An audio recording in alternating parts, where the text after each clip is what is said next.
الحمد لله وكفى وسلام على عباده الذين اصطفى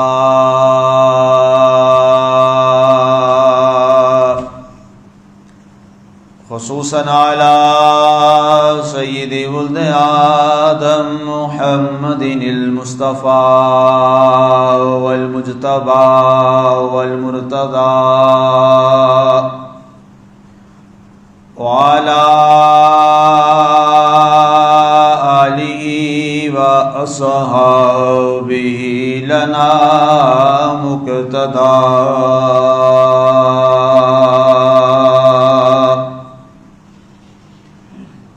أما بعد فأعوذ بالله من الشيطان الرجيم. بسم الله الرحمن الرحيم. فالذين آمنوا وأنفقوا لهم أجر كبير.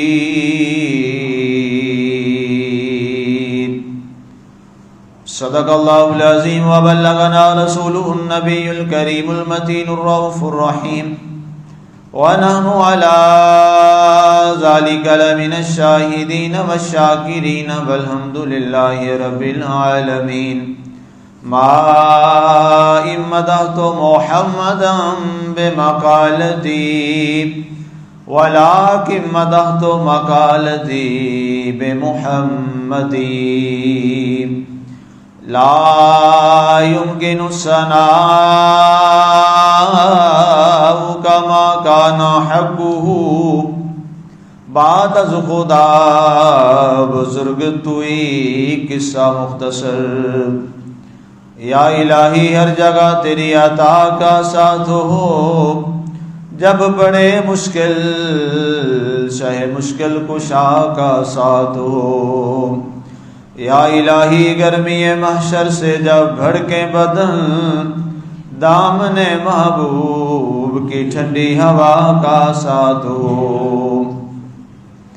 یا الہی جب چلوں تاریک راہ پلسرات، آفتاب ہاشمی نور الہدا کا ساتھ ہو. بحمد الصلاۃ. معزز سامعین ناظرین،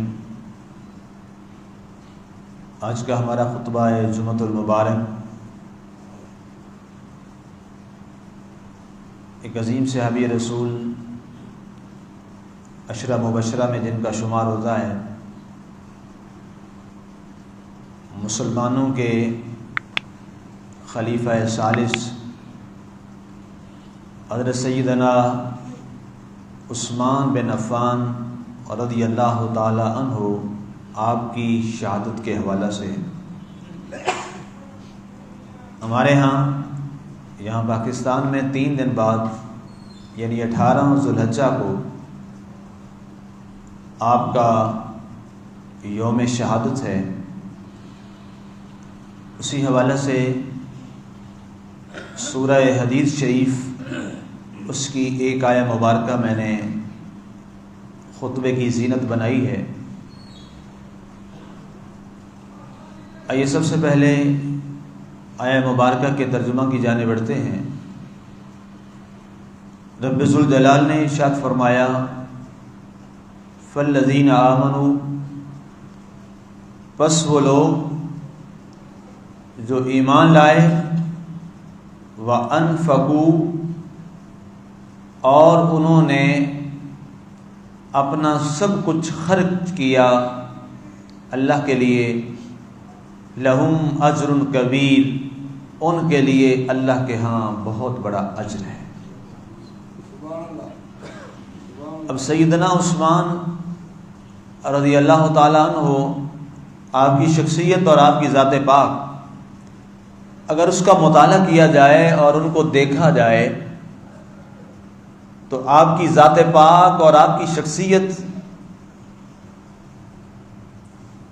اسلام لانے والے لوگوں میں آپ کا 6 نمبر ہے، اور ایک روایت کے مطابق 4 نمبر بنتا ہے. لیکن آپ بالکل آغاز اسلام میں ہی حضرت سیدنا ابو بکر صدیق رضی اللہ تعالیٰ عنہ کی دعوت پر آپ مسلمان ہوئے، حضرت سیدنا صدیق اکبر رضی اللہ تعالی عنہ نے آپ کو جا کر دعوت اسلام پیش کی، آپ نے اس دعوت اسلام کو قبول فرمایا،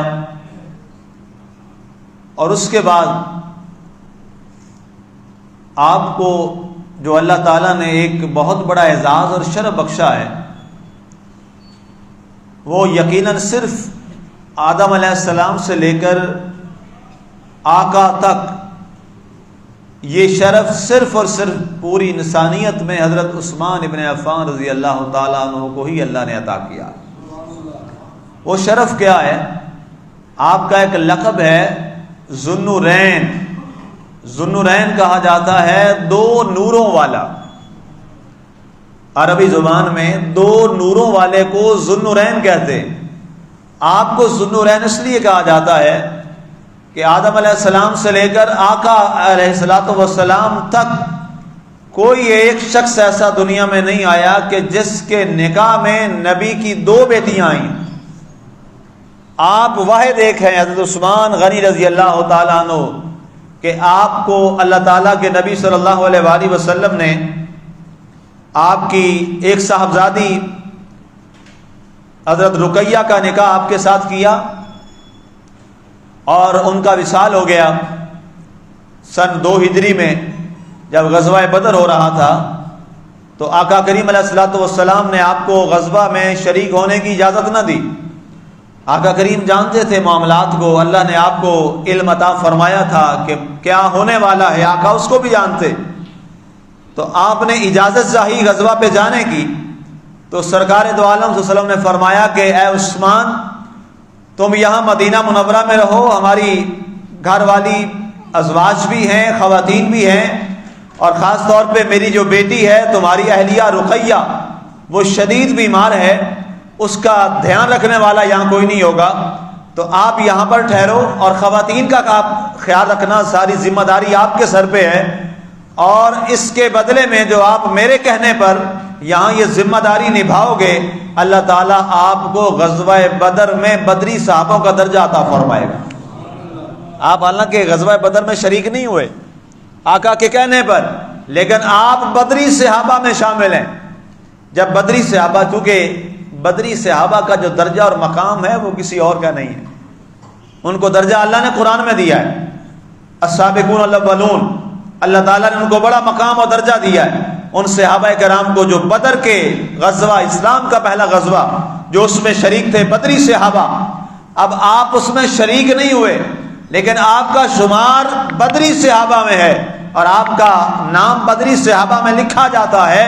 اس کی وجہ یہ ہے کہ ہمارا یہ ایمان اور عقیدہ ہے کہ ہمارا عمل بھی اللہ کو وہی پسند ہوتا ہے جو ہمارے نبی کو محبوب اور پسند ہوتا ہے۔ اب اس وقت آقا کو پسند یہ تھا کہ ہمارے پیارے عثمان مدینہ میں رہیں اور وہ غزوہ بدر میں نہ آئیں، تو اللہ تعالیٰ نے بھی فرمایا پیارے حبیب آپ کو اگر یہ پسند ہے کہ عثمان مدینے میں رہے تو ہمیں بھی پسند یہ ہے کہ عثمان مدینے میں رہے، یہ چاہے غزوے میں نہیں گئے اللہ انہیں غزوہ بدر کا ثواب عطا فرمائے گا۔ اور ایسے کئی واقعات بھی ہوتے ہیں، کئی اولیاء کرام کے واقعات ایسے ہیں۔ ابھی حج کا وقت گزرا تو اس میں ضمناً میں عرض کر دوں کہ ایک وہ شخص تھا کہ جس نے حج کے لیے اہتمام کیا، حج کے لیے پیسہ اکٹھا کیا کہ میں حج پہ جاؤں گا، لیکن اس کے پڑوس میں ایک بیوہ سید زادی رہتی تھی۔ تو ایک دن وہ گزرا وہاں سے تو اس کے بچے رو رہے تھے اور وہ ان کو سلا رہی تھی، رات گئے، پھر بچے روئے تو اس نے دستک دے کے پوچھا کہ امی جان خیریت ہے؟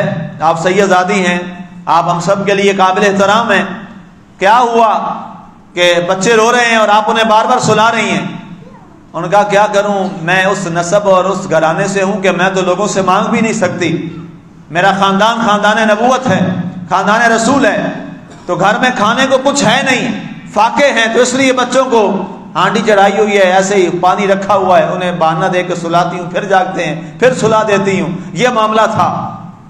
وہ یہ واقعہ سن کر بڑا آپ دیدہ ہو گیا اور گھر میں گیا، کہا کیا فائدہ اس حج کا کہ میرے پڑوس میں سید زادی کے بچے بھوکے پڑے ہوں۔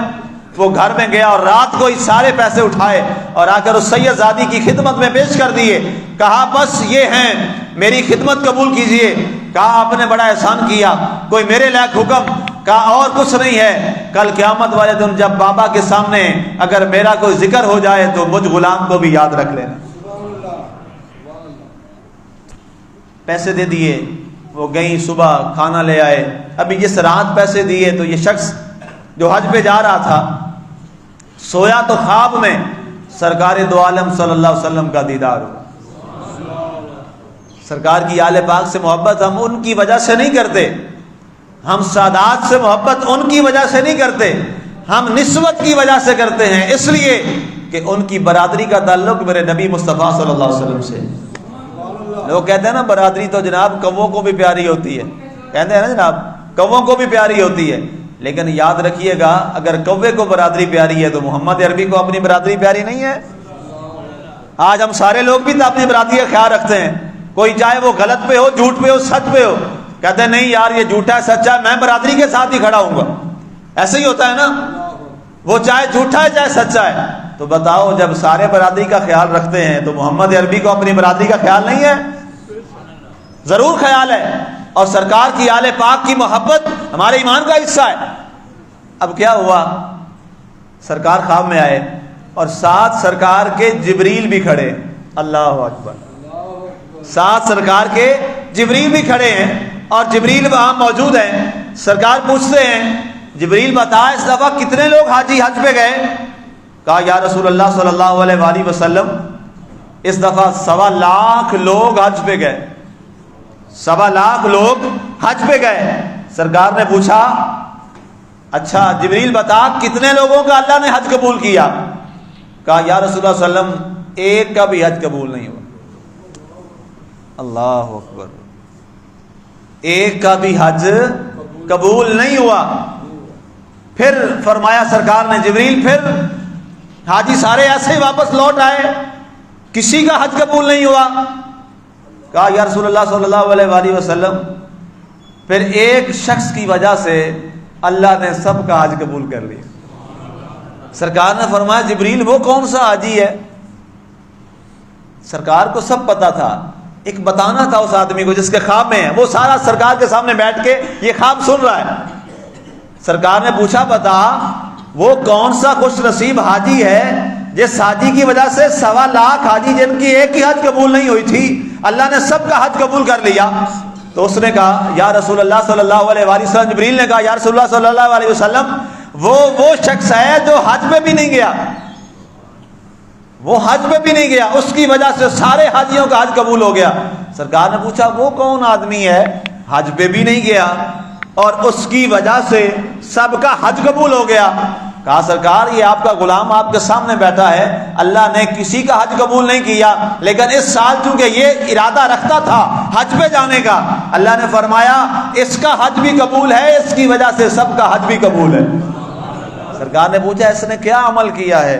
کہا سرکار اس نے آپ کی برادری اور آپ کی آل پاک سے محبت آپ کی وجہ سے کرتے ہوئے جو حج کا پیسہ تھا وہ بیوہ فلاں سید زادی ہے اس کو دے دیا، اللہ کو یہ ادا اتنی پسند آئی سرکار نے اس کا حج بھی قبول کر لیا، سب کا حج اس کی وجہ سے قبول ہو گئے۔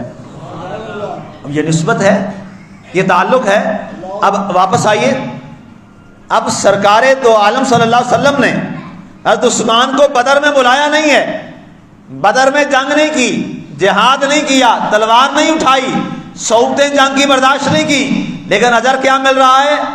بدری صحابہ کا اتنا بڑا اجر کہ بدری صحابی ہیں عثمان غنی رضی اللہ تعالیٰ عنہ۔ وجہ کیا بنی؟ سرکار نے فرمایا بدری صحابہ کا اجر اللہ نے اس کو دیا ہے جب مال غنیمت واپس آئے، سرکار مال غنیمت لے کر آئے، سرکار نے سب کا حصہ نکالا، سرکار نے حضرت سیدنا عثمان غنی کا بھی حصہ نکالا درمیان سے۔ حالانکہ ایک مال غنیمت کا حصہ صرف مجاہد کا ہوتا ہے، اس کے علاوہ نہیں ہوتا۔ جو مال غنیمت اس مجاہد کا ہوتا ہے جو اس غزوے میں شریک ہوتا ہے، اس کے علاوہ وہ مال غنیمت کوئی نہیں لے سکتا۔ تو کسی نے آہستہ سے پوچھا کہ عثمان غنی تو غزوہ میں شریک ہی نہیں تھے۔ اچھا یہ نکتہ چینیاں کرنے والے اللہ ان کو ہدایت دے، یہ ہر زمانے میں ہوتے ہیں، یہ نبی کو بھی نہیں چھوڑتے، اعتراض کرنے والے رسول کو بھی نہیں چھوڑتے۔ کہا جی وہ تو غزوے میں شریک ہی نہیں تھے، ان کا حصہ نکال دیا گیا۔ سرکار دو عالم صلی اللہ علیہ وسلم نے فرمایا میں نے حصہ نہیں نکالا تھا، میرے رب نے مجھے فرمایا پیارے حبیب عثمان اگرچہ غزوے میں شریک نہیں تھا لیکن میرے نبی کی اطاعت میں مدینہ منورہ میں خواتین کی نگرانی کر رہا تھا، آپ اس کا حصہ بھی مال غنیمت سے نکالیں گے۔ تو پتہ چلا آقا کریم علیہ الصلوۃ والسلام کی محبت، آپ کی نسبت، اور جس کی نسبت میرے آقا کی ذات کے ساتھ جڑ جائے وہ اللہ کے ہاں معزز بن جاتی ہے۔ ارے ہم تو اس اونٹنی کو بھی عزت کی نگاہ سے دیکھتے ہیں جس اونٹنی کا نام کسوہ ہے، جس پر میرے اور آپ کے آقا سوار ہوئے تھے، وہ اونٹنی ہمارے لیے قابل عزت ہے، اور ہم نالے پاک اپنے سر کا تاج بناتے ہیں۔ حضرت حسن رضا رحمۃ اللہ تعالیٰ نے فرمایا تھا وہ جو سر پہ رکھنے کو مل جائے نالے پاک حضور تو ہم کہیں گے ہاں تاجدار ہم بھی ہیں۔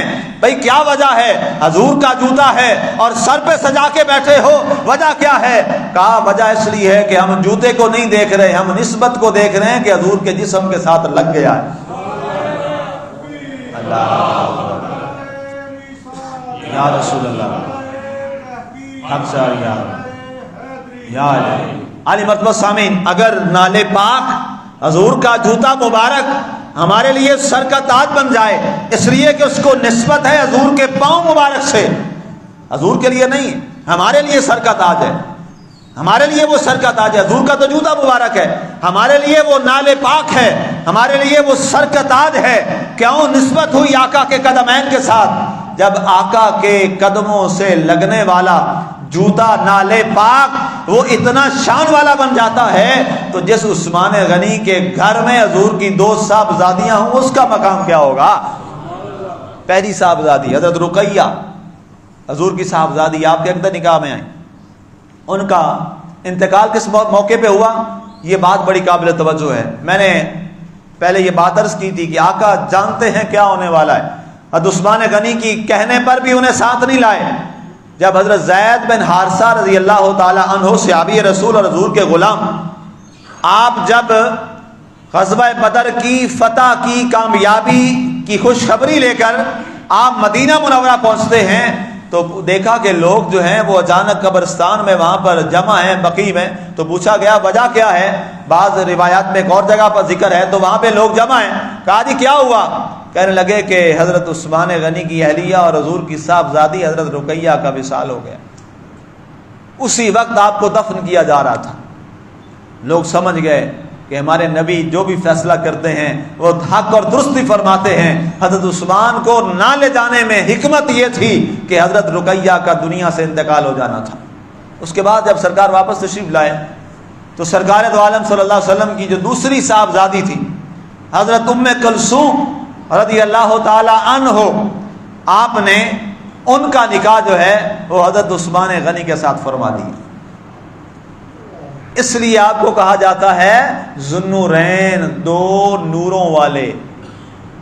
اچھا کمال بات یہ ہے، ہمارے ہاں یہاں پر ایک گروہ ہے، ایک اسکول آف تھاٹ ہے جو حضور صلی اللہ علیہ وآلہ وسلم کو نور نہیں مانتے، وہ حضور کو نور نہیں مانتے، صرف بشر مانتے ہیں، حضور کی نورانیت کے قائل نہیں ہیں۔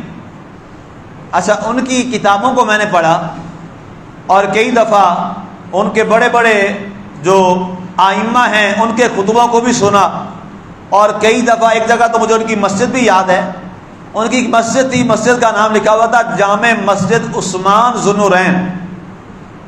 تو وہاں کے ایک امام صاحب تھے، وہ میرے یونیورسٹی کے دور کے میرے کلاس فیلو تھے، وہاں خطیب تھے وہ۔ تو میں نے ان سے سوال کیا کہ ایک فلاں مسجد ہے اس میں آپ امام و خطیب ہیں؟ ان کا جی ہاں وہ فلاں جگہ پہ جو مسجد ہے بوارے بازار والی فلاں مسجد، اس میں جامع مسجد، اس میں میں امام و خطیب ہوں۔ میں نے کہا مسجد کا نام کیا ہے؟ میں نے وہاں آنا ہے۔ تو کہنے خیریت سے؟ میں نے کہا ویسے آپ سے ملنے آؤں گا تو مسجد کا نام بتا دیجئے۔ کہنے لگے جی مسجد کا نام ہے عثمان ذوالنورین، جامع مسجد عثمان ذوالنورین۔ تو میں نے کہا جی ذوالنورین کیوں رکھا ہوا ہے؟ کہتے 2 نوروں والی، ایک بڑا مشہور لقب ہے تو عثمان غنی کا کہ 2 نوروں والے۔ میں نے کہا یار کوئی قرآن آیت تو ایسی آئی کوئی نہیں ہے کہ عثمان کو ذوالنورین کہا جائے، وہ ذوالنورین ہیں کیوں؟ کہتے ہیں امام آپ نے حافظ جلال الدین سیوطی کو نہیں پڑھا، اتنا مشہور انہوں نے طریق الخلفاء میں یہ بات لکھی ہے کہ اس لیے کہ اللہ تعالیٰ کے نبی کی 2 بیٹیاں حضرت عثمان غنی کے گھر میں تھیں، تو اس لیے پوری امت جو ہے انہیں ذوالنورین کہتی ہے۔ تو میں نے کہا ذوالنورین کا معنی کیا ہوتا ہے؟ کہتے ہیں 2 نوروں والا۔ میں کہا اچھا، ان کی بیٹیاں تو نور والی ہیں، جو باپ وہ نور والا نہیں ہے۔ اس لیے میں نے عرض کیا کہ کبھی آپ کی بھی بات ہو جائے تو یہ بات آپ کو بھی یاد رہنی چاہیے، بڑا نکتہ ہے۔ میں نے کہا بھائی بیٹی تو ایک ہے تو ایک نور والی، اور 2 بیٹیاں ہیں تو 2 نوروں والا۔ اور بھائی جس کی بیٹیاں نور والی ہوں تو اس کے باپ کا کیا نور کا عالم ہوگا، جس کی وجہ سے وہ نور والی بنی ہیں، وگرنہ بیٹیاں تو اور بھی بڑی ہیں۔ کئی اور لوگوں کے گھر میں 2 بیٹیاں ہیں، کیا کسی کا نام ذوالنورین کبھی پڑھا؟ نہیں پڑھا۔ پڑھا اس لیے کہ 2 نور گھر گئے عثمان غنی کے گھر میں، تو اللہ تعالیٰ کے مخلوق میں مشہور ہو گئے ذوالنورین والے، 2 نوروں والے۔ تو جس کے گھر سے نور آئے تھے اس کا تو سارا گھر ہی پھر نور اور نور ہو جائے گا۔ تو آقا کی ذات، یہ درمیان میں ایک بات آ گئی ذوالنورین۔ اس کے بعد آگے بڑھتے ہیں، حضرت سیدنا عثمان غنی رضی اللہ تعالیٰ عنہ ذوالنورین۔ اچھا، آپ کی اولاد کے حوالہ سے حضرت رقیہ سے آپ کو اللہ نے ایک بیٹا دیا جس کا نام تھا عبداللہ۔ وہ 6 برس کے ہوئے تو اس کے بعد ان کا انتقال ہو گیا، وصال ہو گیا۔ حضرت ام کلثوم سے آپ کی اولاد نہیں ہے۔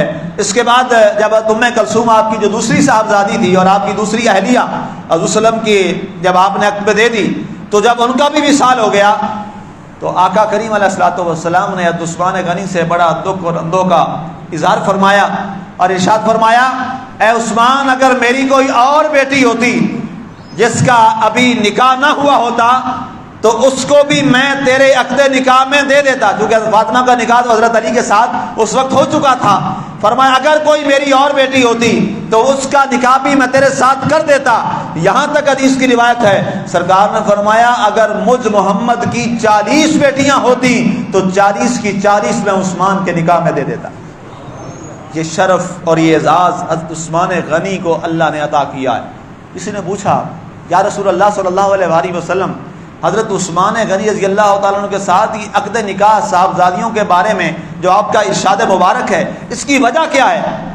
آپ نے فرمایا اس کی وجہ یہ ہے کہ میں نے عثمان جیسا کوئی شرم و حیا والا شخص نہیں دیکھا۔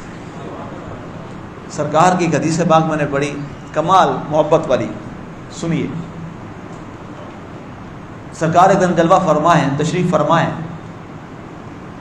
اور گرمی کا شدید موسم ہے۔ آپ کو پتہ ہے عرب کی گرمی بڑی مشہور ہے، اور کوئی سسٹم تو ہے نہیں کہ لائٹس وغیرہ ہوں، پنکھے ہوں یا کوئی اور چیز، کچھ بھی نہیں ہے۔ تو سرکار دو عالم وسلم جیسے ایک دھوتی پہنا کرتے تھے اور ایک دوسری چادر اپنے اوپر لے لیا کرتے تھے، یہ آپ کا لباس ہوتا تھا، 2 چادریں۔ تو سرکار دو عالم وسلم نے ایک چادر مبارک ایسے یہاں پہنی ہوئی ہے، اور دوسری جو چادر آپ اوپر کندھوں کے لیتے تھے وہ سرکار نے اتاری ہوئی ہے۔ آپ گھر میں آپ آرام فرما رہے ہیں، خواتین اندر ہیں اور آپ باہر جو ہے وہ کھلی جگہ سین میں آپ تشریف فرمائیں، تو اچانک دروازہ کھٹکھٹایا، دروازہ بجا۔ سرکار نے فرمایا من دخل الباب، کون ہے دروازے پر؟ تو قال ابو بکر، کہا سرکار ابو بکر آپ کا غلام ہے۔ سرکار نے فرمایا ادخل، آ جائیے۔ سرکار اسی طرح آپ نے ٹیک لگایا ہوا ہے تکیے کے ساتھ۔ حضرت عثمان غنی آئے اور سرکار کے پاؤں دبانا شروع کر دیے۔ اس کے بعد پھر دروازہ بجا، سرکار نے پوچھا کون؟ کہا عمر۔ سرکار نے فرمایا تعال، آ جائیے۔ حضرت عمر بھی آ گئے، وہ بھی آ کے سرکار کی خدمت میں حاضر ہو کے بیٹھ کے خدمت کرنے لگے۔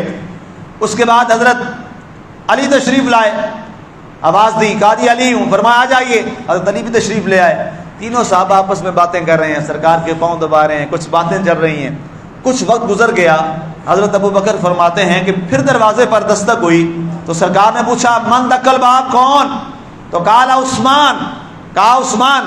سرکار نے فرمایا استقم، فرمایا عثمان ابھی ٹھہر جائیے۔ حضرت علی مسکرا دیے، کہا یا رسول اللہ وسلم ہم جتنے بھی آئے ہیں، حضرت ابو بکر نے کہا سرکار سب سے پہلے میں آیا ہوں، تو آپ نے ہم میں سے کسی ایک کو نہیں کہا استقیم، بلکہ فرمایا تعال، آ جائیے۔ اور ابو بکر کو، عثمان غنی کو فرما رہے ہیں استقیم، ٹھہر جائیے، یہیں ٹھہر جائیے۔ سرکار نے فرمایا فَكَيْفَ لَا أَسْتَحْيِي مِنَ الرَّجُلِ إِنَّ اللَّهَ يَسْتَحْيِي مِنْ ذَلِكَ الرَّجُلِ۔ فرمایا اے ابو بکر، اس شخص سے میں حیا کیوں نہ کروں جس شخص سے اللہ بھی حیا کرتا ہے۔ سرکار نے فرمایا میری چادر لے آؤ۔ سرکار نے چادر منگوائی اور سرکار نے اپنے اوپر چادر کر لی۔ سرکار نے فرمایا تعال یا عثمان، عثمان اب آ جائیے۔ اب عثمان اندر آئے، آ کے بیٹھ گئے، خدمت کرنے لگے۔ سیدنا علی سے نہ رہا گیا، پھر بول پڑے، کیا عثمان میں تمہیں آج کا واقعہ بتاؤں کیا ہوا؟ حضرت علی نے ساری بات بتائی اور کہا کہ جب تم آنے لگے تو سرکار نے چادر منگوائی، چادر پاک، ردائے پاک، اور اپنے اوپر لے کر پھر آپ کو بلایا ہے۔ تو ہم نے پوچھا یا رسول اللہ صلی اللہ علیہ وسلم وجہ کیا ہے؟ تو اللہ تعالیٰ کے نبی صلی اللہ علیہ وسلم نے فرمایا ہے جس آدمی سے اللہ حیا کرتا ہے میں محمد اس سے شرم و حیا کیوں نہ کروں؟ تو ہم نے کہا سرکار اس کی وجہ کیا ہے؟ آپ نے فرمایا میرے سارے صحابہ میں عثمان شرمیلا بڑا ہے، عثمان شرمیلا بڑا ہے۔ اور سرکار دو عالم صلی اللہ علیہ وسلم نے فرمایا میرا ایک صحابی ایسا ہے جس کو اللہ تعالیٰ کوئی سوال بھی نہیں پوچھے گا اور بغیر حساب و کتاب کے اس کو جنت میں بھیجے گا۔ تو حضرت علی پوچھتے ہیں، ہم نے پوچھا یا رسول اللہ صلی اللہ علیہ وآلہ وسلم جس سے کوئی سوال بھی اللہ نہیں کرے گا وہ کون سا آپ کا غلام ہے؟ سرکار نے فرمایا وہ عثمان ابن عفان رضی اللہ تعالیٰ۔ کہا سرکار اس کی وجہ کیا ہے؟ آپ نے فرمایا میرے پاس جبریل آئے اور آ کے کہا کہ آپ کو مبارک ہو، اللہ فرماتا ہے اے پیارے حبیب صلی اللہ علیہ وسلم آپ کے عثمان سے ہم کوئی سوال بھی نہیں کریں گے، اس لیے کہ ہمارا عثمان بڑا شرمیلا ہے۔ اللہ فرما رہا ہے مجھے شرم آتی ہے اس شرمیلے سے میں سوال کروں۔ اللہ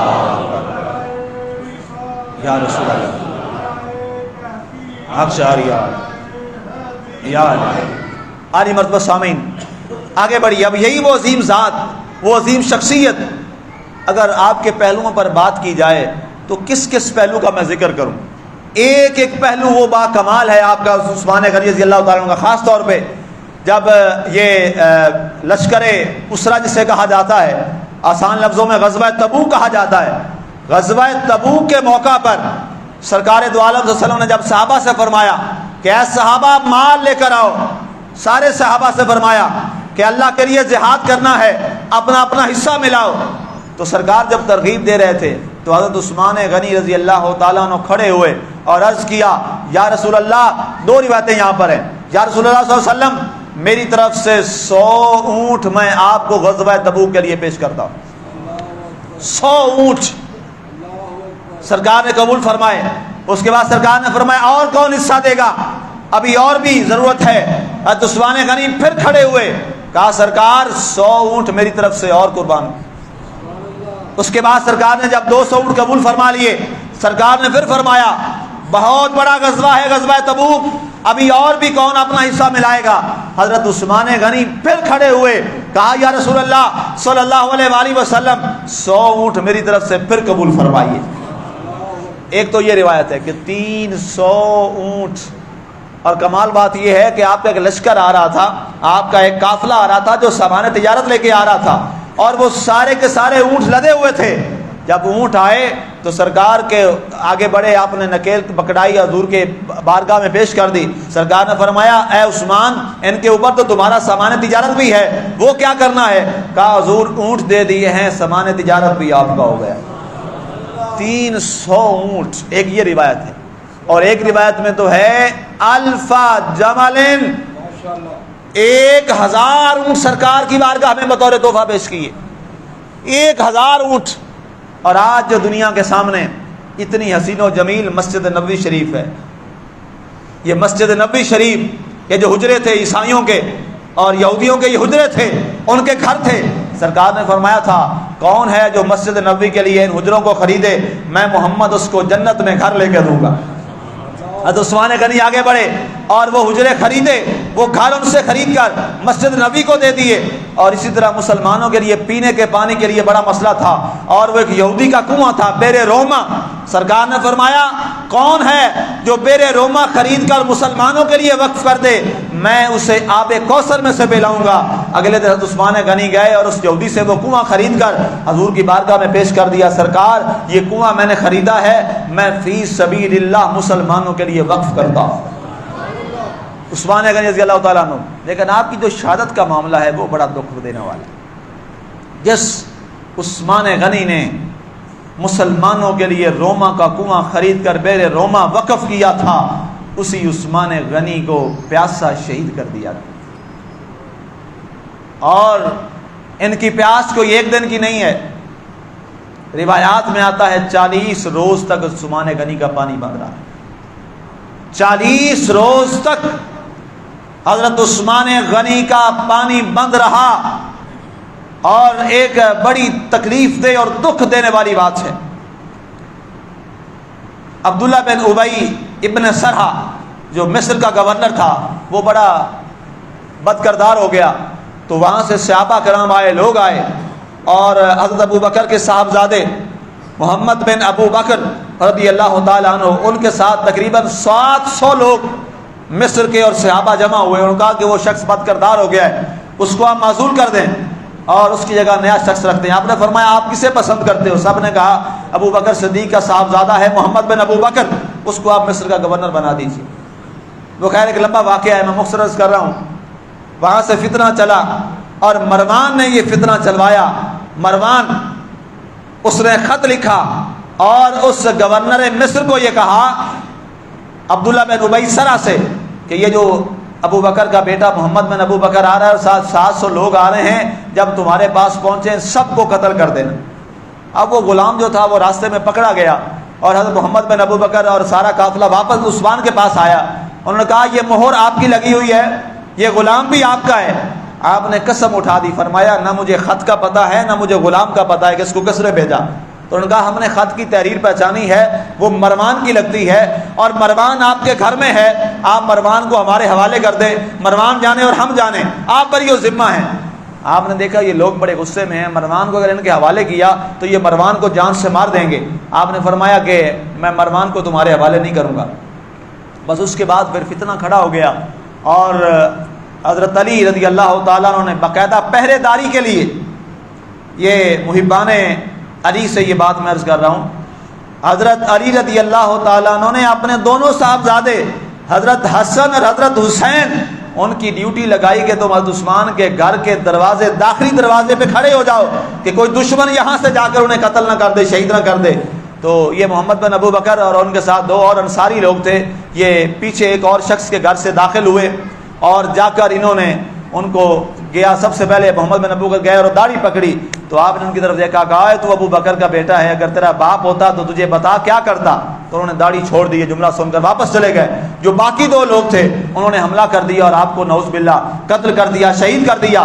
اور اس کے بعد آپ کی زوجہ اوپر آئی، انہوں نے اعلان کر دیا، لوگوں کا جمع وہاں بڑا مجمع تھا کہ خلیفۃ المسلمین شہید ہو گئے ہیں۔ اور اس کے بعد حضرت علی دوڑے اور سب سے پہلے آ کر آپ نے حضرت حسن اور حسین کو زوردار مکہ مارا اور تھپڑ مارا۔ روایات میں آتا ہے حسین کو یہاں مکہ مارا، وہ گر گئے۔ فرمایا تمہارے ہوتے ہوئے میرا بھائی عثمان شہید کیسے ہو گیا؟ تم کہاں تھے؟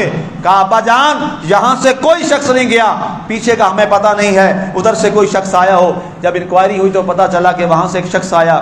تو یہ 18 ذوالحجہ کا وہ دکھ دینے والا ایک دن تھا جس دن مسلمانوں کے ہاتھوں سے ہی ایک مسلمانوں کے باحیا اور با کردار اور عظیم ذوالنورین عثمان غنی جام شہادت نوش کر گئے۔ اللہ تعالیٰ آپ کے مزار پر رحمتوں کا نزول فرمائے، آمین۔ وما علینا الا البلاغ المبین۔